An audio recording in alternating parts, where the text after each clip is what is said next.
In the heart of 7th century Medina, as the sun dipped below the horizon, casting a warm glow on the clay houses and desert landscape, a timeless story of ultimate sacrifice began to unfold.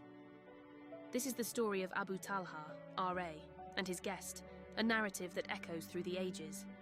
Inside their humble home, with walls of clay and floors covered in woven mats, a single oil lamp flickered, casting long shadows.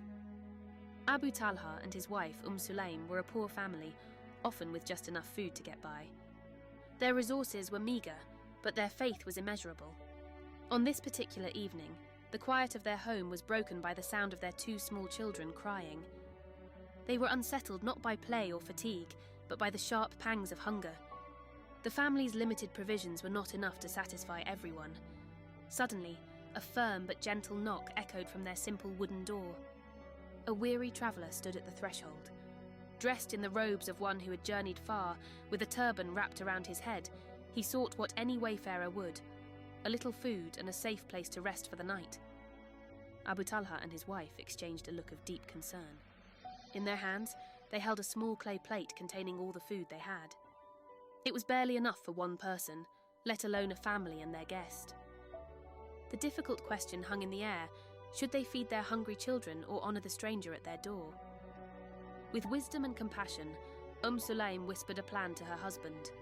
"Let us put the children to sleep first," she suggested, her voice filled with a mother's tenderness and a believer's resolve. They lovingly comforted their crying little ones, soothing them with gentle words until, despite their hunger, the children drifted off to sleep on their mats. With the children asleep, the moment of profound sacrifice arrived. As she prepared to serve the guest, Sulaim reached for the flickering oil lamp. In one swift, deliberate motion, she extinguished the flame, plunging the room into darkness. In the near-total darkness, illuminated only by a sliver of moonlight filtering through a small opening, the 3 of them sat down. As the guest began to eat, Abu Talha and his wife made quiet eating sounds, moving their hands and mouths as if they too were sharing the meal. They gave every last bit of food to their guest, ensuring he ate his fill, completely unaware of their selfless act. The traveller ate until he was satisfied, oblivious to the fact that his hosts had sacrificed their own meal for his comfort.